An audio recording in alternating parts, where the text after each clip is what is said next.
I cannot believe we're here. This is it. Hello, welcome to our first ever podcast, Roots to Roots, with Taran and Sujata. A conversation, that's what it's about, a conversation that spotlights British South Asian visionaries shaping the creative industry. We basically wanted to have a really honest conversation about sharing stories of South Asian creatives because, as Taran and I know, there's few and far between in our industry, which is design and architecture. And I've got some data to throw at everyone first. We love a bit of data. From the Architects Registration Board, they did an equality and diversity survey where they invited a bunch of UK architects to complete the survey. And this is from the 9th of April 2020, so it's pretty new for us now here today. And there are 7% of are Asian or Asian British. And from that, that's 309 other Asian backgrounds, 29 Bangladeshi, and 453 Indian. So that's quite alarming. That is quite alarming. Yeah. So what we wanted to do is we wanted to highlight stories of South Asian creatives, tracking from their roots. What's roots, Taran? Roots is where you came from, second generation, diaspora, all that kind of jazz. And then going to roots, which is how you got into the industry, challenges that you had coming into the industry, and whether those two connect. So where you came from, it connects to where you are now. And where did we meet, Sue? This is a time where we plug our book, don't we? Yeah. So we met when we published a book together about London architecture, the best buildings that you can find in London, which we published with Hoxton Mini Press, and we wrote with Rosa Bertoli. Taran is a photographer, aren't you, Taran? I am indeed. And I am a writer and editor. Wicked. So basically, we get guests in, we ask them who they are, where they're from, and where they're at now. And hopefully this will throw up loads of interesting things as we delve into their roots, background, education, relationships with their country, family, faith, language, culture, that kind of jazz. Yeah. So my name is Taran Wilhku, as you've already mentioned. And as part of South Asian Heritage Month, our lovely co-host, the formidable design editor, Sujata, is that spelled? Am I saying it right? Sujata Burman. And I will be exploring our heritage and if at all that influences where we're at and what we do now. I am, I'm an architectural, interiors and lifestyle photographer. But before this, I worked in so many different industries. I studied law. I was teaching English in Japan. I worked in TV, events. I even did a stint in investment banking. Yes. And all before I guess I just found my way more recently, and that's my real passion, which is behind the camera. Over the past few years, I've had really, really amazing opportunities to shoot some houses, meet some really great architects, and loads of leading interior designers and publications worked with as well. So I don't know, it's just, I guess my job is basically to help capture spaces and people in spaces. I was born in Bradford. Yay! Big up Bradford. That's in West Yorkshire, if people don't know. My dad was born in Kenya, mum in Uganda, and grandparents are from India. I guess, what does that make me? I'm British, African, Indian? What about you, Sue? I am Sujata Burman. I'm currently design editor for Digital at Wallpaper Magazine, a global design publication. I'm an editor that specialises in design and architecture, and I was born and brought up in London to Indian parents who immigrated from Kolkata in the 1970s, and I am Indian Bengali. So we're doing this podcast in association with South Asian Heritage Month. So tell me, Taran, what is South Asian Heritage Month? Well, it kicked off last week on the 18th of July, and it goes on until the 17th of August, and it's organised in collaboration with Manchester Museum and the British Council. And it's a month of digital activity which aims to build an understanding and explore the diverse heritage that continues to link the UK with South Asia. And we just thought South Asian Heritage Month was a great opportunity to start this celebration of South Asians within our industry, especially in design and architecture, and then seeing where they work and to see if this goes beyond into other areas of creative communities as well. Yeah, I was just saying to you before when I saw that this is the first time we've had I've had so many brown people in my my house that aren't your family. That aren't my family, exactly. And that we know of. We could be related. Who knows? Who knows? We'll find that out, I guess. See where this goes. Okay, it's time to meet our first ever guest on Roots to Roots, and it is Dharine Surenthiran. Have I said that right? That was beautifully done. Well done, Taran. I think I said to you before, it's like my mum's in the room. It's like you're channeling her. Very so, good. So Dharine is a design PR guru based in London, having worked for leading PR agency Cameron as Senior Associate Director in their New York and London offices. Dharine has overseen creative strategies and international comms with a number of award-winning brands in hospitality, culture, technology and design, including the likes of Airbnb, Instagram, WeWork, Space Copenhagen, the list goes on. More recently, and this is how we met, didn't we? Yeah. In Milan in 2019, through her current employer, Tomorrow PR. Dharine has gone on to further represent a number of leading design brands such as Stella Works, Rockwell Group, Very Good Proper, Isocon Plus, Artec, Vitra. Oh my God, this list just goes on and on and on. But really amazing to see you here, Dharine. Should we call you Dharine or should we call you Dharine? You can call me, definitely Dharine over Dharine. Yeah. Dharine, What about D? Because Dharine. everyone refers you Yeah. People as call D. you D. Everyone calls me D, but that was a nickname that I had at secondary school actually. So it's organically arisen. I didn't start it upon my entry to the design career. It was a nickname that strangely came from, I don't know if you've ever seen Dexter's Lab. There was his sister was called Dee Dee, and she's like very high yeah. energy and super chatty, and that's actually where the nickname came from. Wicked. Well, Dee, take a bow and welcome to Roots, Thank our you. first ever poddy. Thanks for having me. Very exciting, guys. So, D, Dharine, we're going to take it back to the beginning, which is roots. Tell us about where you're from, a bit of a background, where you grew up. Right. So I am a Londoner, born and bred. I grew up in Southwest London specifically. My parents emigrated to Southwest London in sort of the late 60s, early 70s, because they came at different times. But that's the area that I've always been in and have known. My mum still lives down in sort of Clapham and Balham, and that's the area where I lived. I went to secondary school in that area. Kind of that was my whole sort of from 0 to 18. That was my whole life. My parents are from Jaffna and Colombo, respectively. Kind of, I think, a very typical sort of Asian family status in that they got married very young. My mum was 21 years old. She went to live with the in-laws at their house in Colombo, which was the capital. And then very soon after, they emigrated to London. My dad first, and then mum came along after because, I think it's something that there was this big exodus in the 70s. I think as an ex sort of Commonwealth nation, there was a lot of opportunities in Britain. I think certainly we were sort of a middle-class family in Sri Lanka. And my grandparents saw that as an opportunity for my dad to kind of go abroad and make something of yourself and kind of establish a life in England. And you said you have like quite a lot of cousins here, you have family here. Yeah, so I should say it's actually just myself and my brother in terms of my parents' kids, but my parents themselves are both kind of part of big families. My dad was one of 6, my mum one of 3.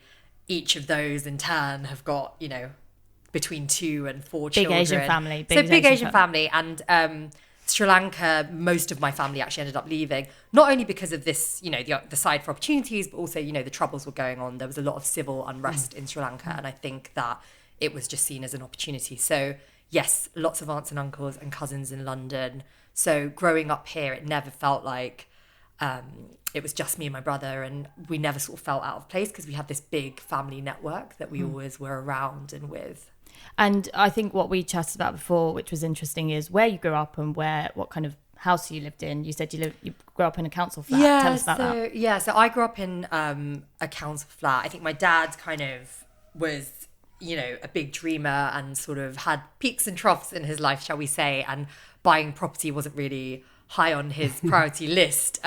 So I grew up in a council flat in sort of near Clapham South.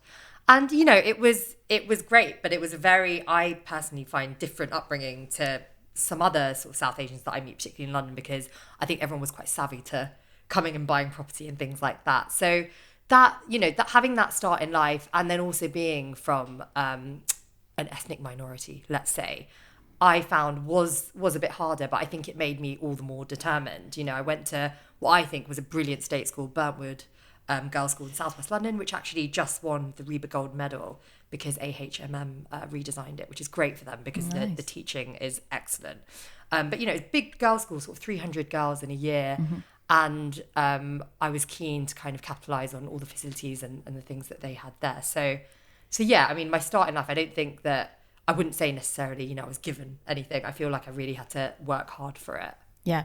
And you said you were the only Asian family on the block? Yeah, we were the only Asian family in our building. And then there was, on the whole estate, maybe a handful, which I suppose, you know, being in London, I mean, you step outside the door and Tooting's on our doorstep. It's in terms of South Asia, there's such a mix. You've got everyone, you know, Pakistanis, Bengalis, Indians. And so that bubble in the estate was perhaps the weird thing that, you know, in my day-to-day life walking around that estate, I was definitely conscious of the fact that, okay, there's not that big a mix here. But I think that was remedied by things like my school and things like that. What year was that when your parents came over? So my dad came over in the late 60s. So they got married in 1966. Is that love or arranged? A bit of both. Bit of both. It was like love, but convenient because it probably would have been arranged that way anyway. You know, they're from sort of similar standing in terms of families.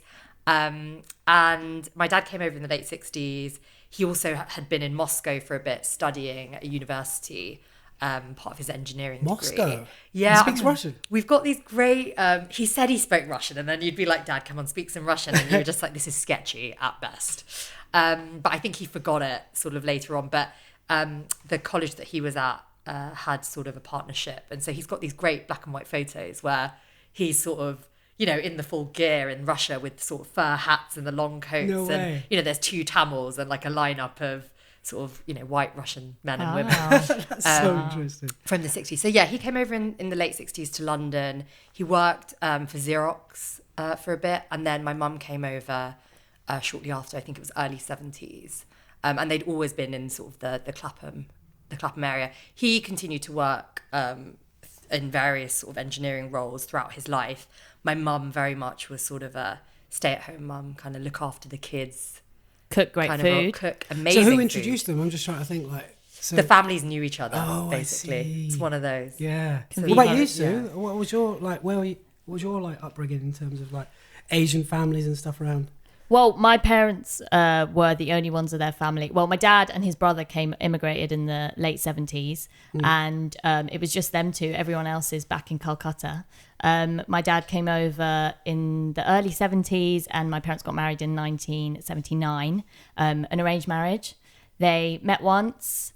It was all go, and then they got married the month later, and then my mum moved to the UK the month after that. So... brave gal. So you don't have much family here in London? No? Don't have any family. Well, yeah, we don't have any family here in London, but there's a big Indian Bengali community in London, which is quite nice. So it feels like I have a lot of family. You got plenty of uncles and aunties then? Yes. I guess it's quite different to me because, like, I don't know, in Bradford and West Yorkshire in general, well, let put it this way. I lived in a house, and I grew up in a house where there was my dad, his 4 brothers, and my grandmother, and they all got married, and they all lived in that same house, married with kids in one house. Wow. So at one point, there's probably between, like, I don't know, 12 and 15 people in one house. Wow. And basically each family had 1 bedroom in that house. That's crazy, isn't it? Yeah. But I guess that's a good thing about that was... I don't remember my mum and dad too much, like, bringing me up, because I was kind of brought up by everyone. But it was, I don't know, I guess you get to learn Punjabi, really, you know, because my grandma was there and she didn't really speak much English. So Punjabi was like, bang, we know that now. But yeah, it was such Who did the cooking? That's a good question, actually, because Everyone. the kitchen, there's a big communal kitchen, but basically all the women in the house were doing the cooking. And that's how it was. It's not like that in this house because I'm the cook in this house. So. But no, really, really different, that, isn't it? That's quite reflective, though, I think, of how it is sort of back home, to kind of use absolutely. that phrase. You know, that's kind of trying to Yeah. create this little cultural bubble that gives you something that maybe otherwise would have been lost by moving to a country that has such a different sort of cultural sort of fabric. Yeah, and the way you do things is completely different. Yeah. So Dee, tell me a bit more about when you were growing up. What did you want to be in terms of career? was PR on the, top of the list. Sort of age 4, really chatty me. I'm like, Dad, want to be a PR? No, I don't know. I was really, my dad would have loved for me to be a doctor. We are that Asian family. There's a lot of doctors. They're all really brilliant, sort of very smart. I was petrified of blood or anything gory. So I think from a very young age, even when my dad would be like, so you're going to be a doctor, I was just like, this isn't going to happen, Dad. But I was really into sort of drawing and being creative. I mean, my parents used to let me draw on my bedroom wall, which I think I did past an age that is actually acceptable. Like, I feel like I was doing it maybe until I was 11. But they sort of kept this one wall that I would always like draw and doodle on and finally painted over it. But, I was sort of I was much quieter as a child. And I think that's where I sort of had my creative output. So I knew from a young age I wanted to do something arts or design related. And I think through secondary school is where I kind of honed that and realised that architecture was potentially what it was going to be. What did you study for your A-levels then? I studied maths, English lit and art. That's interesting. So at that point when you saw architecture as a career potential, what did your parents think then? Were they like, yeah, architect, great, that's on the list? Exactly. I think it's like, that's a profession that you can explain to other people. And it's like, it is that word, profession, with like a capital P. And I think that being sort of, the first generation to be born here after parents coming over, that's something they really wanted for us, to be able to carve these professions and sort of have a career that was long lasting and that was, guaranteed a certain amount of maybe prestige or success. So I think I was really conscious of that when I was picking architecture. I think, I was guided towards that maybe because I knew that I wanted to do something creative and I felt like my family would accept architecture. But I think by the end, before I was going to actually, apply and stuff, I was very much interested in it because my art teacher at school, Miss Overton and Miss Dalrymple, got to give them a shout out because they were so great.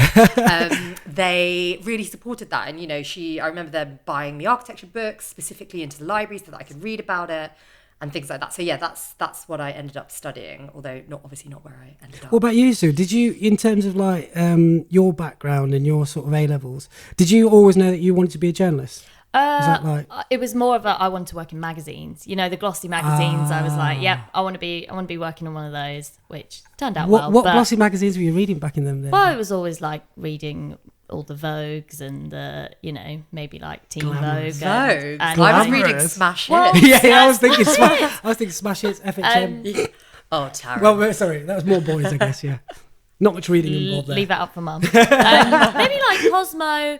I remember collecting like all the Sabrina magazines when I was young. When we're talking really, really young, I was like a proper collector of the old teenage glossy magazines, so to speak.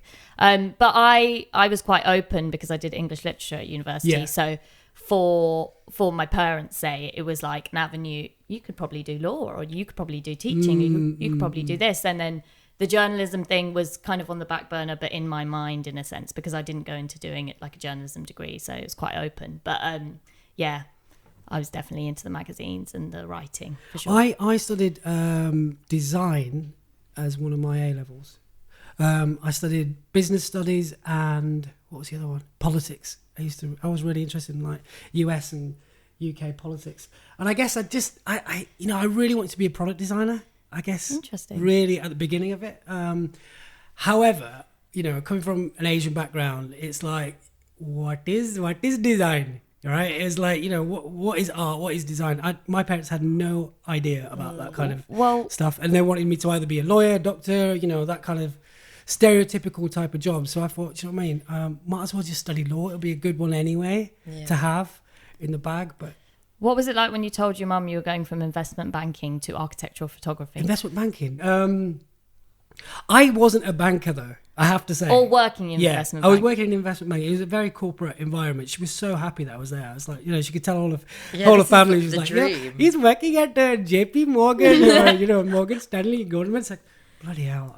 But yeah, and then I guess it's only been recent that I've actually moved into architectural photography, and it was not until I got published and she saw my name, and then she was like, now, like underneath my graduation picture that she's got at home, she's got my books. She collects all the magazines that have been like published in and stuff like that. So yeah, it's kind of changed, But at the beginning, she was like, what are you doing? You've got a stable job. You've got all this. Where are you going to go with this? How are you going to get money in? How are you going to continue that? You've got family. You've got a house. I think that's quite interesting that like something in a creative industry would be seen as not stable.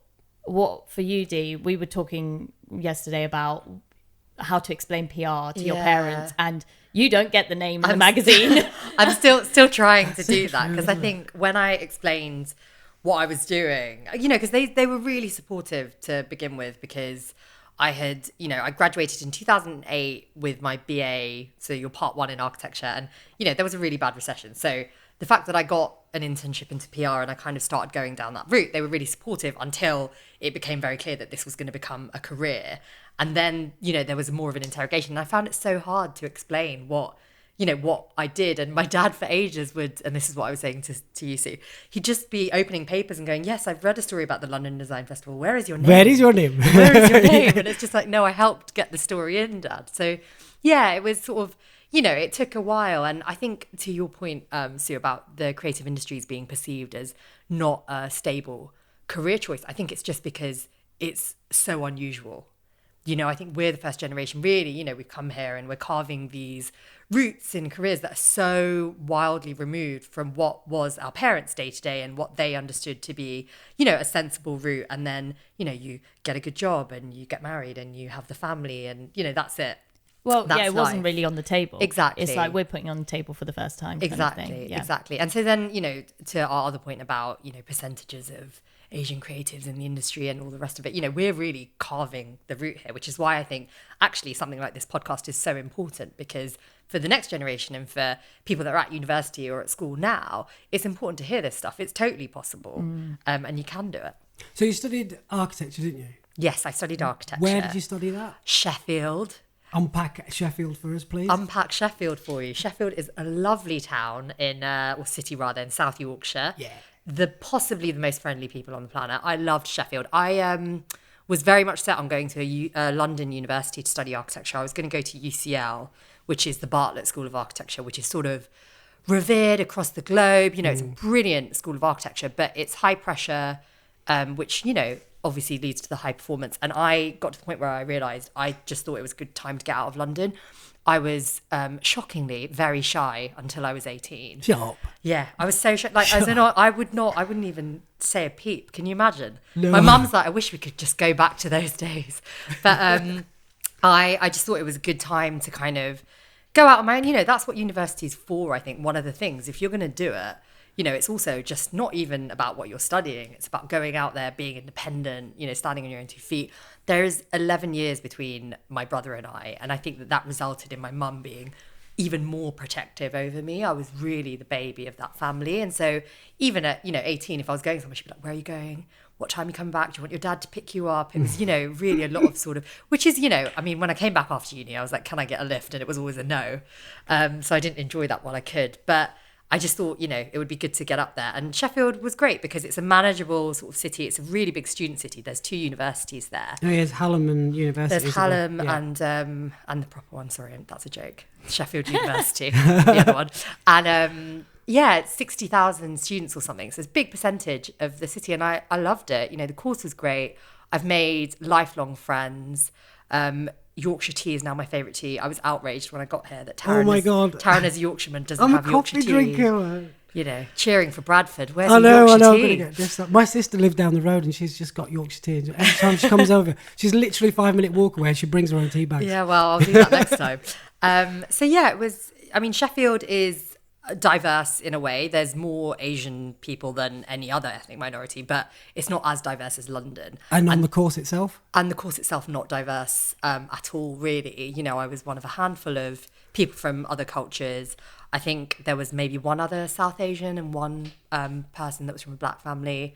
And then a few East Asians, which I think is quite common because in architecture in particularly, there is a big demographic of sort of East Asians and particularly Chinese students who come from China to study at London universities and UK universities.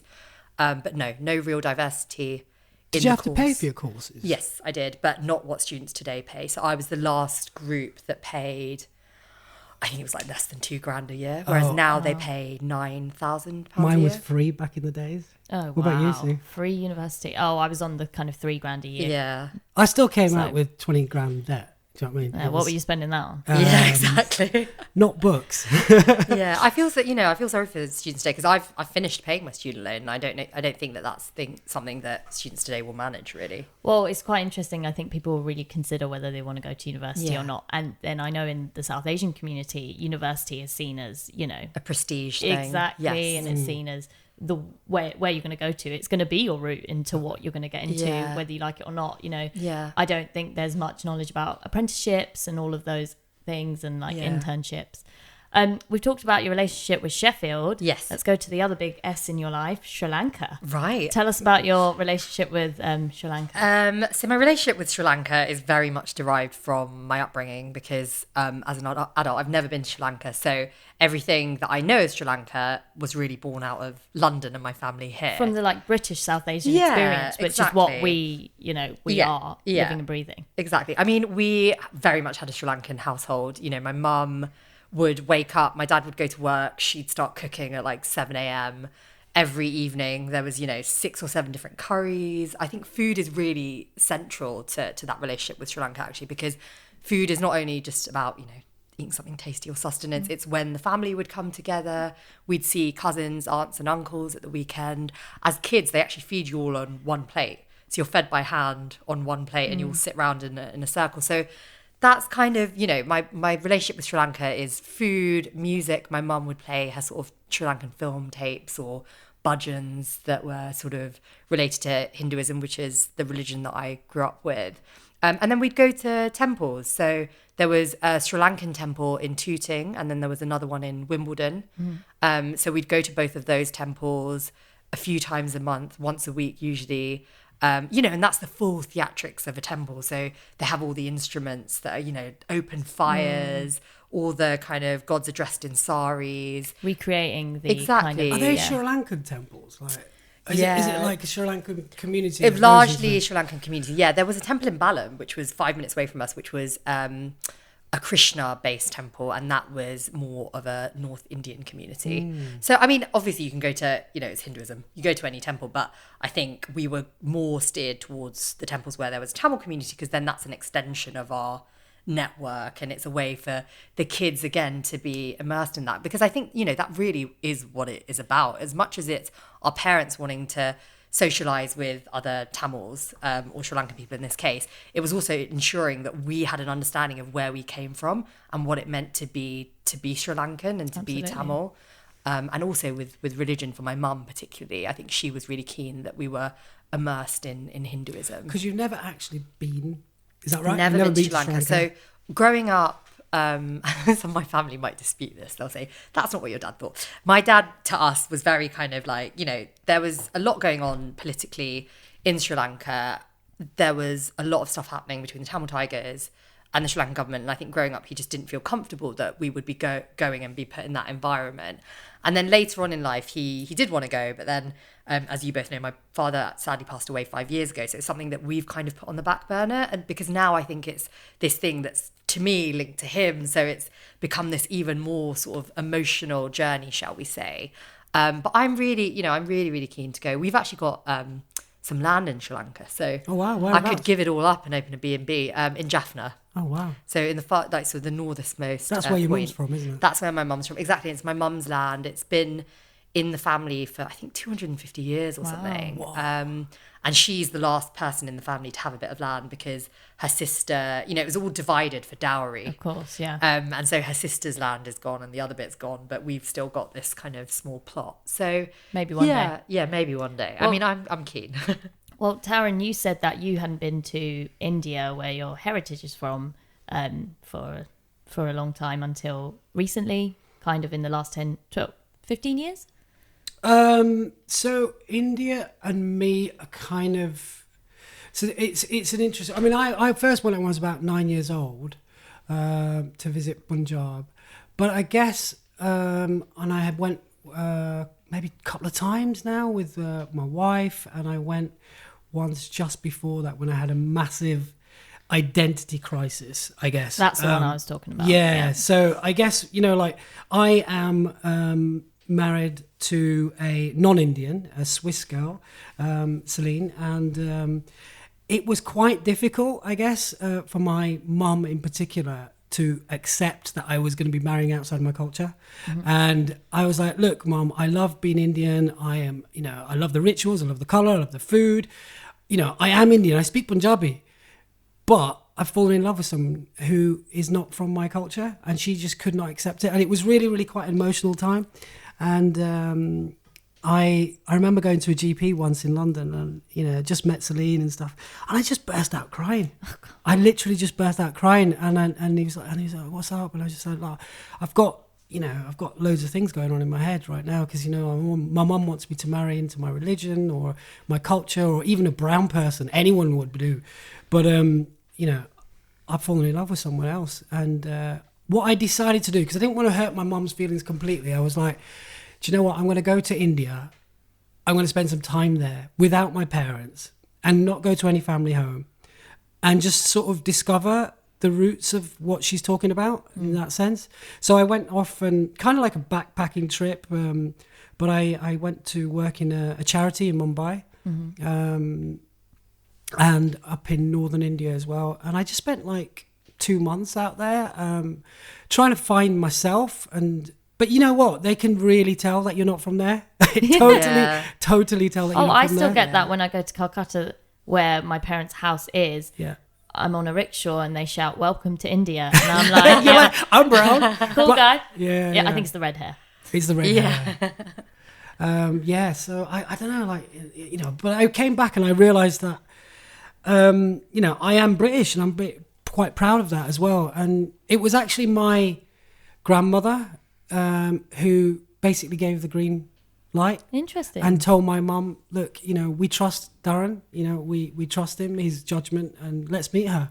And she's totally non-typical Indian in so many ways. Like, if she was a person who loved going in the kitchen and, helping out or learning new languages, she's not like that at all either. So it's kind of a little bit hard sometimes. To try and get that connection. Are you quite close with your grandmother? Was there like a trust thing, like a bond maybe? Because she grew up. She grew up with us, and when we moved out of that Bodaka, that big house with everyone, my dad's the eldest of her and her brother, him and his brothers. She came to live with us, so she's like another mum in the house. So basically, if she gives the green light, it's really cool. Do you know what I mean? And she said, "Look to my mum, look, you've got to trust him." And now my mum has totally accepted it. But there was a time, I remember this now, where she didn't speak to me. Like she literally kind of cut me in a way. So I was ringing home, she wouldn't speak to me. I had to write a letter, handwritten letter. And I kept writing letters saying, "Mum, look, I love you. I love this. This is, I'm not going to not be Indian anymore, and if I ever have children, I'm going to make sure that they understand their culture and their upbringing and everything." But it was quite an emotional time. In the end, she turned around and now she's totally loves Celine. She loves the kids, and I think sometimes, as much as we're learning about our own identity, going back to where we came from, I think our parents are understanding what it's like for us to be as kind of millennials, as British Asians. So they're learning how we've kind of melded the two as much as we're learning what it was like for them to grow up back way when. Taran, I know you also have a bit of a fun thing for Dee now that she maybe wasn't expecting. Oh, do I? Oh, yes. yes. You do. Oh, yes. What's indeed. the fun? He was very excited to do in between before we get to your roots into the industry section. Let's have a bit of fun. We're gonna have a bit of fun. Yeah, we got a bit of fun for you. We got a bit of a quick fire round. Okay. Now, this is the test of British South Asianness. Yeah, because we've got a little WhatsApp group between us anyway called Brownies. So this is your chance to win brownie points. Oh, that's clever. Yeah, let's see how brown you are. So basically, we're going to give you two options. You have to choose one. Give us a brief explanation why. And okay. Yeah, let's see how coconutty you are. Oh, or not. There's no right or wrong answers anyway. I mean, I feel like with your intro, there's definitely some wrong answers. No. Yeah, let's give it a go. Okay, so number one. Indie rock or Bhangra? Oh, Bhangra. Yeah. Why? was never really into indie rock that much anyway. I Balle, love a bit, balle, I love a bit of balle, Bhangra, balle. the dancing, Balle, the balle, beats. balle, balle. I feel like my brother was really into Bhangra growing up, and he played a lot of it. And so, maybe that way I've been indoctrinated. Well done. Good. Okay. 1 point for you there. Oh, gosh. What about the second one there, Sue? Oh, this is quite close to my heart. Okay. Cheddar or paneer? Open air. Oh, good. Wicked. Versatile.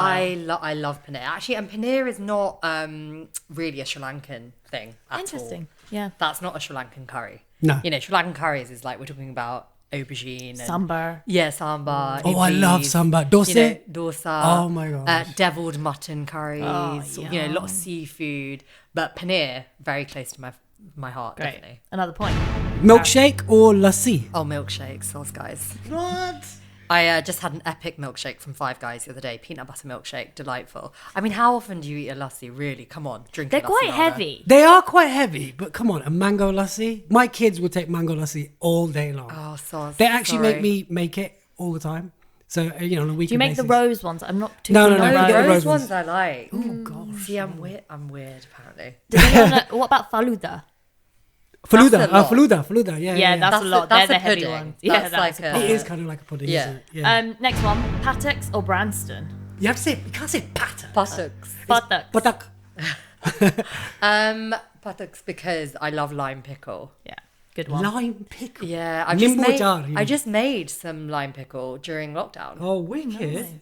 Sketchy first batch, but we'll see. There'll be a Dharinese coming soon.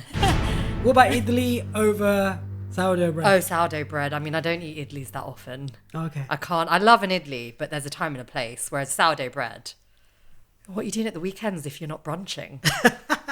Yeah. Okay, rickshaw or taxi? Taxi. Yeah, Have I said- you? I've That's because she's not been out. I to- had no. I've Sri been to Lanka. India. Oh, I've okay. been to India. Yeah.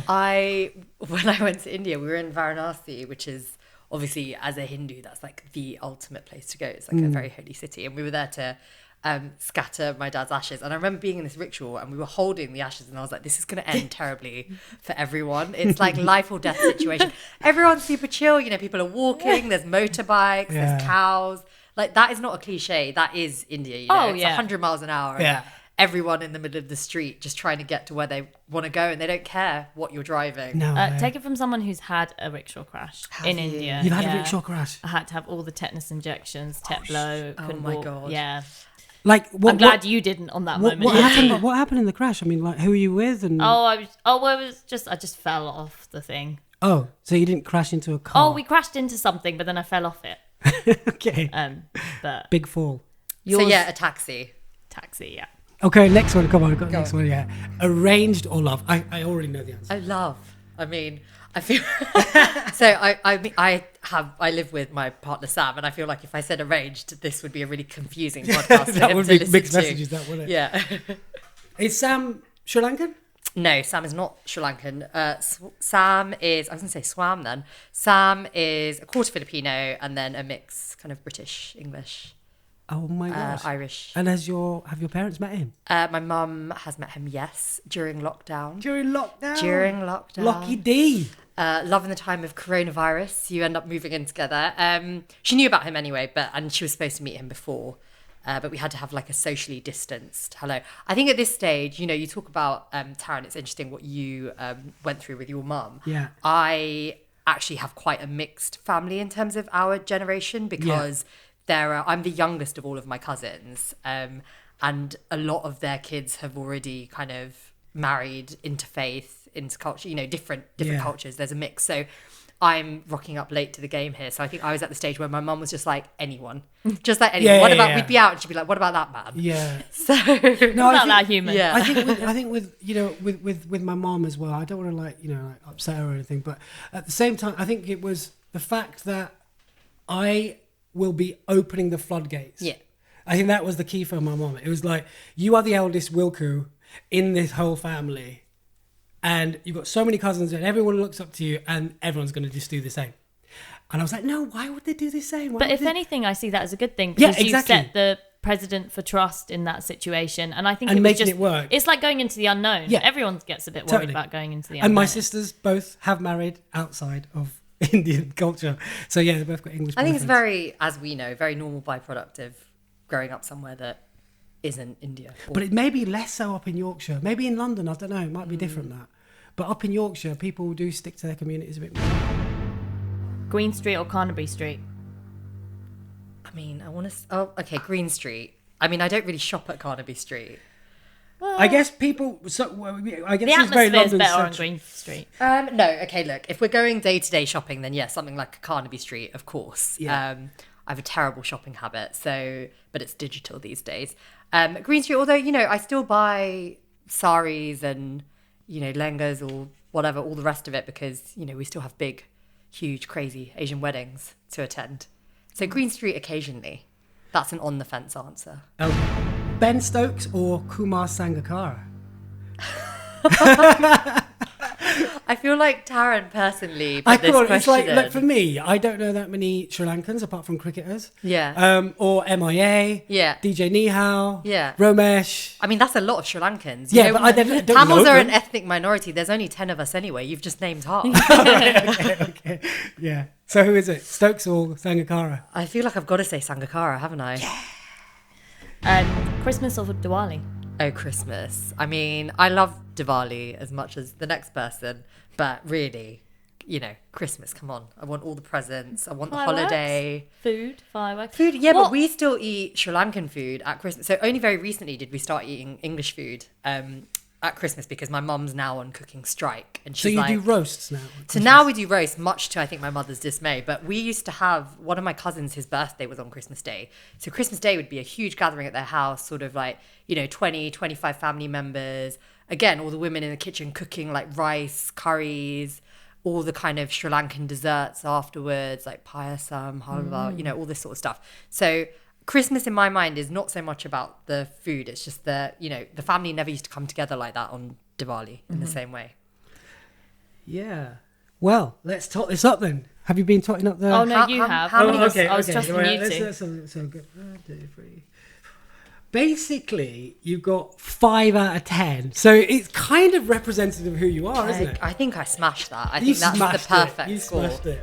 I think you did. Well done, Dee. Thanks. So, So I think in the South Asian community as well, it's not that it isn't creative because there's so many creative sides of being South Asian. You talked about music in the temples. Was there any extracurricular activities that you did which were creative? Yes, you're totally right, actually. Obviously, there's music, dance, theatre. I didn't actually do anything extracurricular, but lots of my cousins went to Bhavan, which I know that you went to as well. I so went you're to perhaps best placed to explain about that. Well, yeah, for people who don't know, the Bhavan Centre UK, which was also called the Bharati Vidya Bhavan, she can't even pronounce it, so is the South Asian art school in West Kensington. And I did Kathak there, which is a North Indian classical dance. And I did it from like the age of 7 till about 17, so for 10 years. So my kind of double life is that I was a dancer in my early years. And it's quite rigorous, the training there, because you go through doing like a diploma and a post-diploma. And dance it's kind of like how people see yoga. It's a practice that you invest your life into. So when I had my Guruji, it was like, I trained like 3 times a week, and it was really quite intense training. your Guruji is like a sensei. He's like... Yeah, exactly. In the sense that you eventually you train to do this kind of course at the end of the training, which would make you almost like professional level. Wow. And you are a disciple of your Guruji. But I didn't quite do the professional level one, but I did it up to like an advanced stage. And, there were theory exams, and there's a lot about religion in there as well, because obviously the dance It's storytelling, isn't it? It's storytelling, Yeah. exactly. And, when I used to say I used to do Indian dance, everyone was like, oh, great, you're a Bollywood dancer, aren't you? And I'm like, absolutely not. The technical, I kind of described it for people who wanted to understand that it has the kind of gracefulness of ballet, because there was like collaborations with ballet and flamenco. It's flamenco. Yeah, I remember Flamenco's seeing quite a thing, like yeah. Akram Khan. I'm a massive fan of his work. Yeah, And seeing how he collaborates with like different dance, exactly. like flamenco, like you said, it just looks so powerful. Yeah. And So you've done it on stage, like... yeah, I did it on stage for a really long time. Oh my gosh.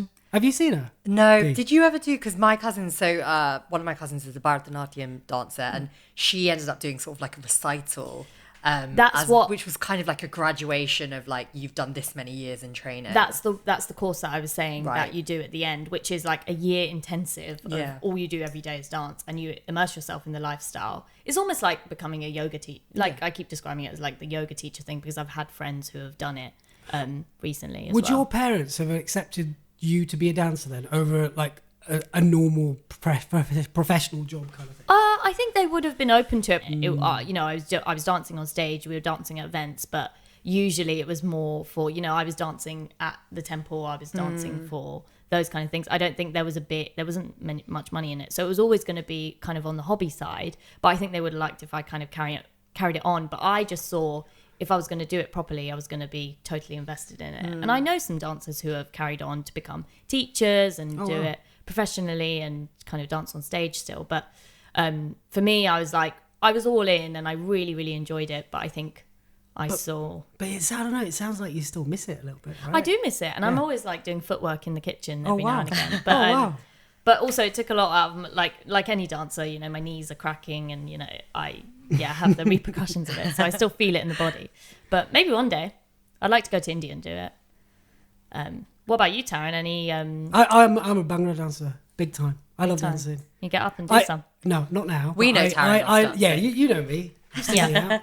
Yeah, no, I love Did you ever do like classes or anything? Not classes, but I used to go to so many weddings.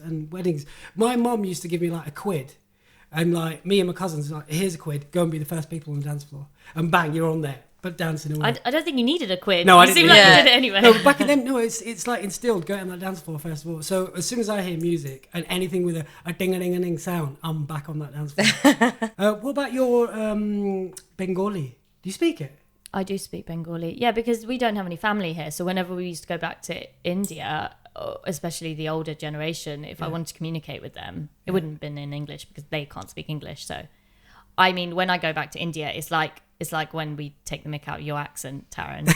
They always say to me, "Oh, look at you speaking Bengali, so cute." And I'm like, yeah. But you speak Punjabi. I can speak Punjabi. The kids can speak Punjabi. Oh, also, you can speak Japanese. I can speak Japanese. The kids are actually learning.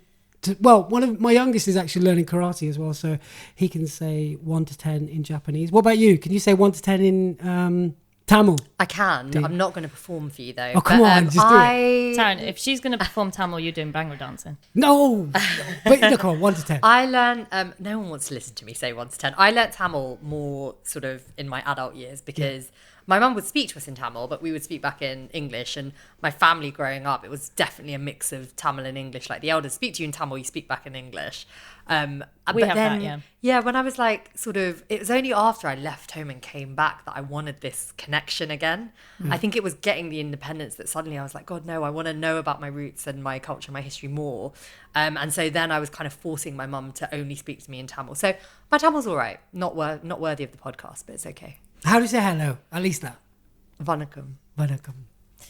Namaskar. Sasrikar. Namaskar. Namaskar. So, Taran, we are moving on to the roots section. We wanted to know for the audiences that don't know. Yeah, I guess before we kick off, let's find out what. I guess a lot of the listeners don't know much about PR, perhaps. So give us a sort of like a glimpse, a day in the life of a PR guru like yourself. A day in the life of a PR guru. We're talking about different gurus here. Yeah, all the different gurus. No, PR, or I guess in a more contemporary sense, it's now become sort of communications.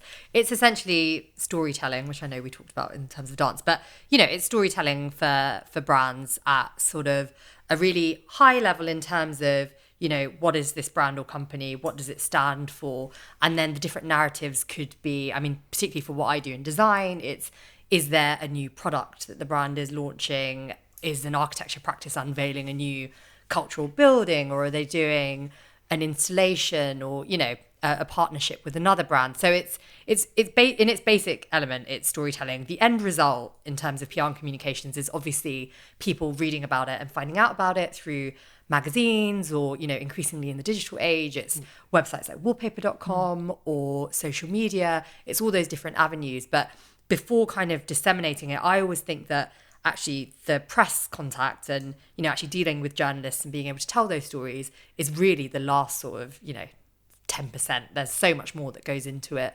to begin with to get to that stage. And I guess there's a lot of champagne breakfast involved in that as well. You know, I wake up, I have a bottle of no, there's not. You know, I think I worked with this wonderful lady called Judith Faraday, who's a director at Cameron, who really, I think, helped me so much in terms of where I am today. But she talks about PR in her day and doing, these boozy lunches and all the rest of it. But that disappeared. I mean, we go to nice events, certainly. I think that's where we met. But, Nice there's a lot of events. grafting that goes into it as Definitely. well. But yeah, there's an element of boozy dinners, shall we say. So how did you decide to get into PR, especially after doing architecture at university? Yeah. I'm sure people will be interested to know. So I didn't really decide. I moved back to London after studying architecture. I found it really difficult to break into the industry. And I think also having studied it at part one level, I was realizing that maybe this wasn't the career for me. I was very passionate about design and architecture and I was really interested in it. But I think I had identified that, maybe there was a business side to the industry that would suit me more. And so I kind of got a job in retail and I started looking for internships because that's one of the lucky things being brought up in London. I was living at home, so there's zero overheads there. And, we're talking about sort of 2008, 9, 10, that sort of time frame. And internships back then weren't paid for. I think it's a really new thing where people demand that internships are paid for, which I think is brilliant. I think that's the way to do it. So, I was fortunate that I was in a position that I could do internships. And I got an internship at Cameron PR, which is obviously then where I ended up having most of my career. But yeah, that was kind of my route in. Yeah, similar to me, like me, you kind of started out with an internship. How did you find the interning? So I found interning really insightful. I think I was so eager at that stage. I'd been graduated uni and you think that you're going to get given a job on a plate after university. And then I went from that to working in Gap. And it's like, it's a crash down to earth. I think it's really good. It's important to graft a bit, but I was just super excited and keen to be somewhere. PR as an industry is, I think, now less so, but certainly back then and previously, it's really middle class industry. It's very white. I think it's really hard to get into. I think there are certain agencies, that's their formula and that's what they stick with. Cameron had put an advert out on Dharine. I applied.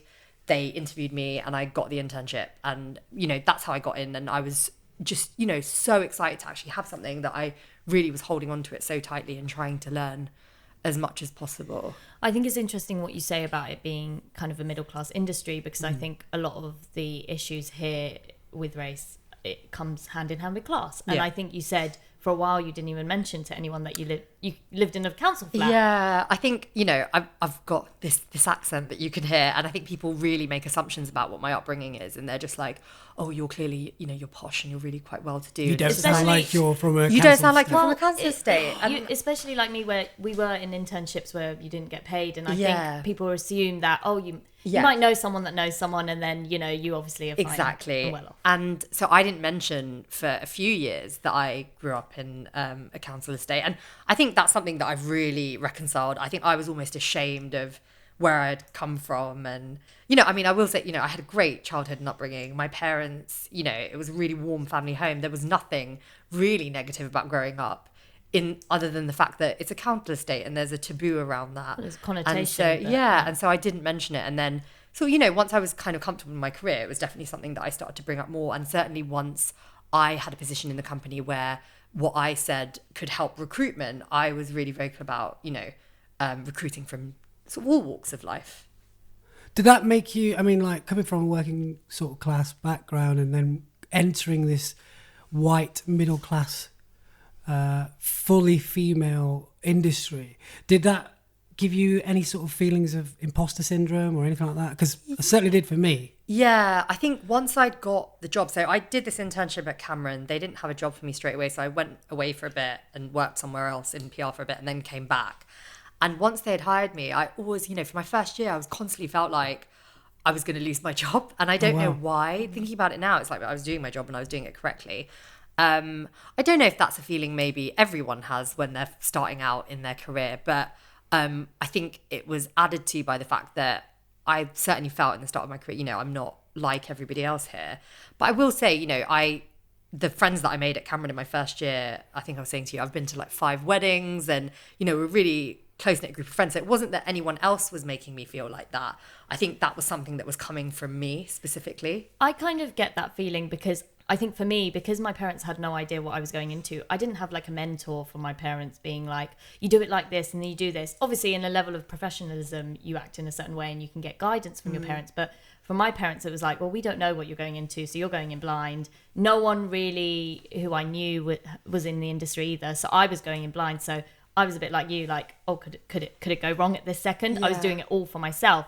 But I know a lot of people, you know, journalists and people in the industry who have had like parents who are architects or parents who are this and who have guided them into the industry. Not saying that they haven't worked hard, and I'm sure that's, you know, it's got layers to itself of problems and stuff. But I think the challenge for me was that I didn't have this. I didn't know. I was going in blind. Absolutely. Yeah. And I think that's another reason why our parents maybe wanted us to go down some more traditional avenues, because those are networks that they have. Yeah, definitely. So I guess with all the Black Lives Matter movement that's going on right now, I guess it's time to take stock, isn't it, Dee? Yeah, I think, and this is something I think we've all spoken about as well.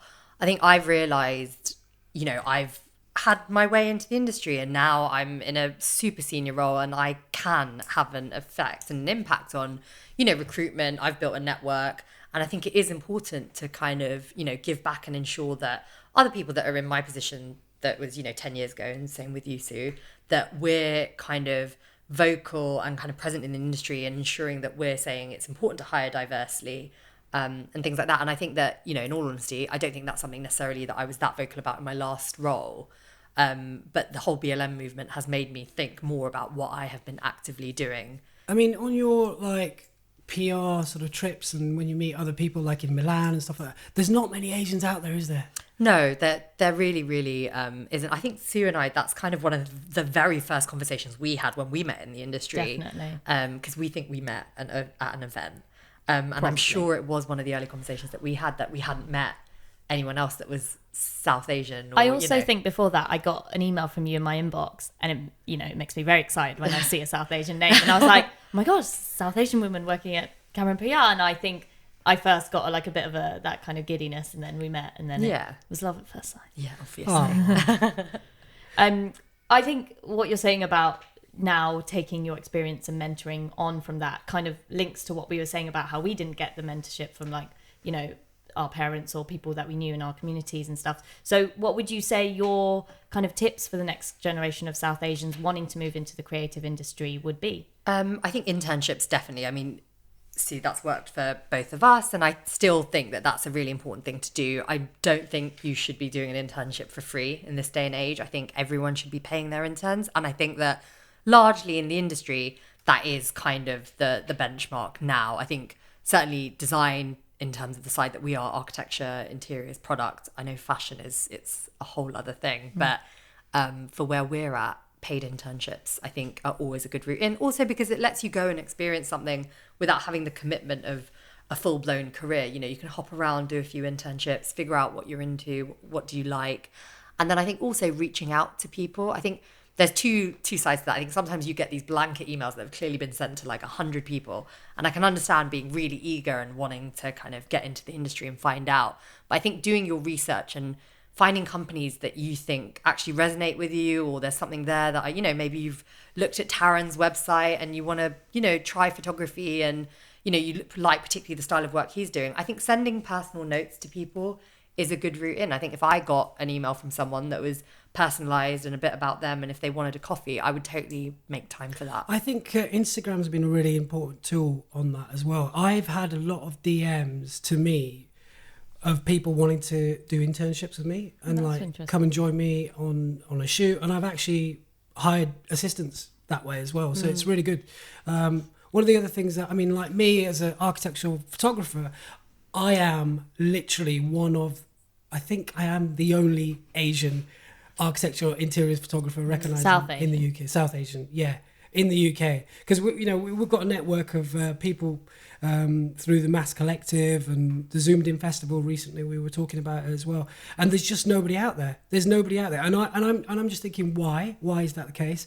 And what can we do going forward as well? And so I've contacted some schools in Hackney and Tower Hamlets, and some charities like the East London Business Alliance, And I've just said, look, I'd love to bring in some guest speakers about creative industries who are Asian and underrepresented, and just talk about our experiences. And, you don't always have to go into banking, accountancy, or, doctor, that kind of stuff. And, there's other channels to get in there. So, that's something that I've sort of started thinking about a lot more as well. Well, I think that's what made us want to do this podcast in the first place, is wanting to figure out why there hasn't been that many South Asians in the industry. And we knew, because we're all from 3 different areas of the industry, that would be hopefully an interesting conversation for everyone.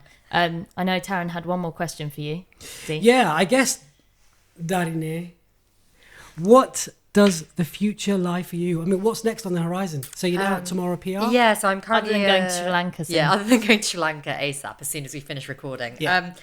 So I'm currently a director at Tomorrow PR, which has been wonderful, founded by Neil Byrne, who's a stalwart of the industry. Another plug. Go on, Neil. My job is basically plugging as well. That's the other side of PR. I'm actually heading off soon, however, to take up the role of head of communications for Universal, which is an interiors and architecture design studio, and MAP, which is an industrial design studio, which are sister companies founded by Edward Barber and Jay Osgerby, and now sitting within the sort of AKQA portfolio families. Lots of companies that I've just named there, but essentially it's a head of comms role in-house, and I'm very excited because both studios are doing some incredible projects. They're based in Clerkenwell. So changing jobs in the middle of a global pandemic, totally casual. We'll see how it goes. Yeah, that's next for me. Wicked. Sounds very exciting.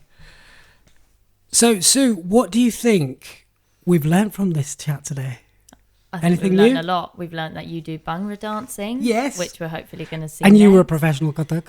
I was, semi-professional Kathak dancer. Oh, nice. We learned that Dee is soon to go to Sri Lanka. Hopefully we'll go together maybe. I think we decided that rather than Oh, learning okay, it. we decided that. Can I come? Everyone's welcome. Oh, okay, great. Everyone's welcome.